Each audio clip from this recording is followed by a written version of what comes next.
ijoolleen keenya immoo alaabaa keessa jirtanii wanta isin beekuu qabdanii fi mucayyoo asirratti argitan kana mana madaala keessatti sammuu ishee dhabdee akkuma argaa jirtanii akkasuma akka foonii asirratti jirtanii bira jirtu akka jirtanitti magaalaa keessatti baay'eetu jecha egaa obboloota koo dhugaa dubbachuu waan baay'ee tokko nama gaddisiisudha. Ijoolleen keenya waa tokko isiniif dhaamaa keessattuu ijoolleen akka mucayyoo kana mudannoo akkanaa qabdanii akkasumas immoo yeroo baay'ee ijoolleen keenya biyya ormaa keessatti mana madaam keessatti sammuu isaanii dhabuu jechuudha.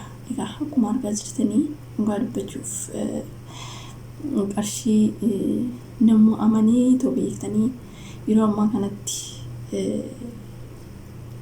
waa jedhan yookiin immoo qarshii ergatan akkaawuntii keessan dhugaa dubbachuuf yoo isinii danda'ame ofii keessanii galtanii yoo fayyaa qabaattan biyya keessatti galtanii teessanii waan barbaadan hojjechuu hin dandeessu.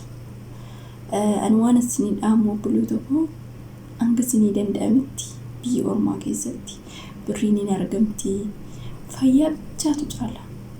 Dhugaa dubbachuuf qarshiin ni argamti garuu gaafa fayyaa dhaban qarshii sun situu fide malee qarshii sun si fidduu jechuudha. Kanaafuu waan isin beekuu qabdan sammuu keessan akkasumas of eeggannoo godhaa. Miidhaa lubbuu keessan irratti finna.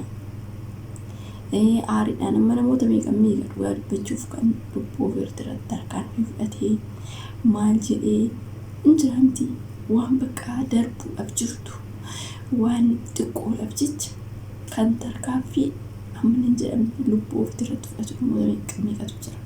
Kanaaf akkuma argaa mucayyoon tuni mana madaam keessatti maraatte. Gabanti qarshii obboleessa irratti ergitee qarshii kan waggaa lamaati jedhanii inkaadii. Kanaaf qarshiidhaaf jecha sammuu ishee dhabdee jechuudha. Yoo nama aarsaa guyyaa takkaayyuu akkamitti akka hojjennee fi nu ji'a takka keessatti qarshii tan akkamitti akka biyya arabaa keessatti gubannee fi hin beekna. ግን no jechuun fayyaa keetisu caala wanti fayyaa taatee mana argatti qarshiin tun dhugaa dubbachuuf. Kanaafuu obboloota koo kanaafuu ijoolleen baay'een warreen yeroo baay'ee mana madaam keessa teessanii boosanii aartanii maatiin akkana nu godhee hankeenya akkana nu godhee jettanii ofitti tamaarartanii ani beektanii sammuun keessan sammuun namaa xiqqoodha. Kanaafuu yaa obboloota koo waan akkana kanarraa of eeggannoo godhaa. Sammuun namaa yoo nama dhibbatee yoo cinqatii keessa nama galee waan namatti fiduu akkuma argaa jirtan dhugaa dubbachuuf sammuun namaa xiqqoodha. Kanaafuu macheem hariin nafuu deetii nafuu akkas hanga sammuu ofii nama tokko bira ga'uun sool baay'ee tokko ulfaata. Kanaaf hanga isinii danda'ametti obsuudha. Yaadu kadhannaa godhu yeroo hundumaa jechuudha. Xaartee yeroo takkatti qabeenya hoggaa meeqa xaartee hin baddi. Yaa sitti fidin malee jechuudha. Nuti amma hoggaa meeqa xaarree mana binnee lafa binnee irratti ijaarannee guyyaa takkatti dandeenyu maal ishii achi baddi. Kanaafuu namni hundumtuu namni badda keessa ofiitii dhabee hin jiru.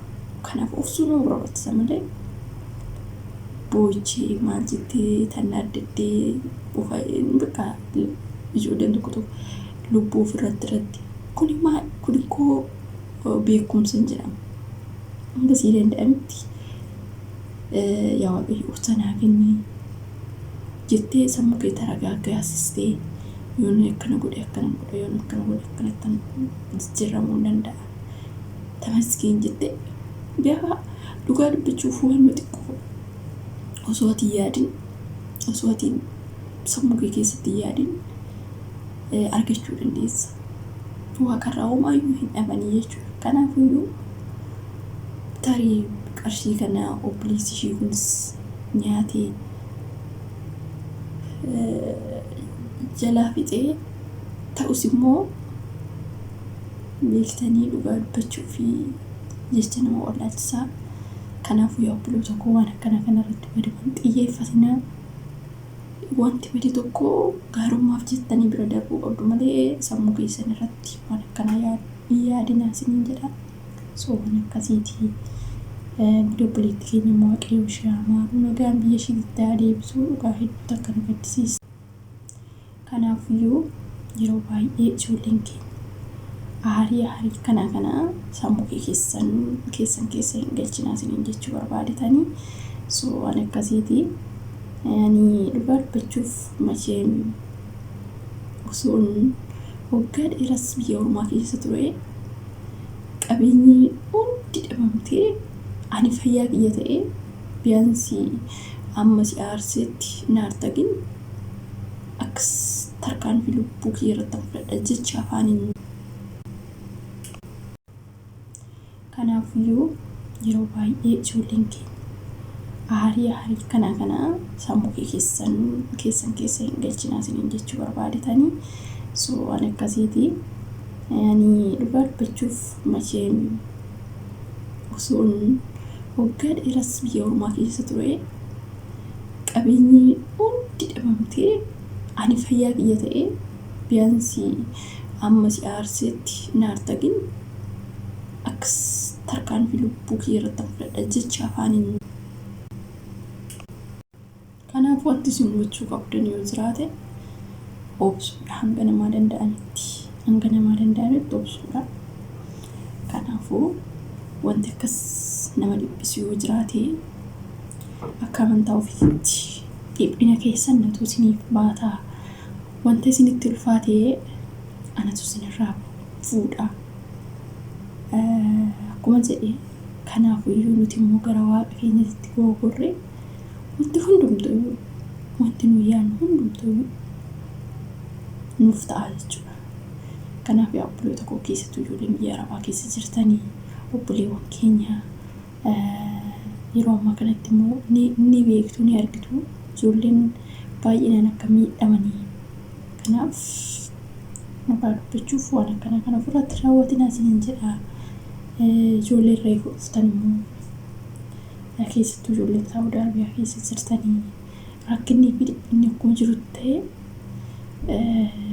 warri aaran jechuudha. Wanti isin beekuu qabdan maalidha?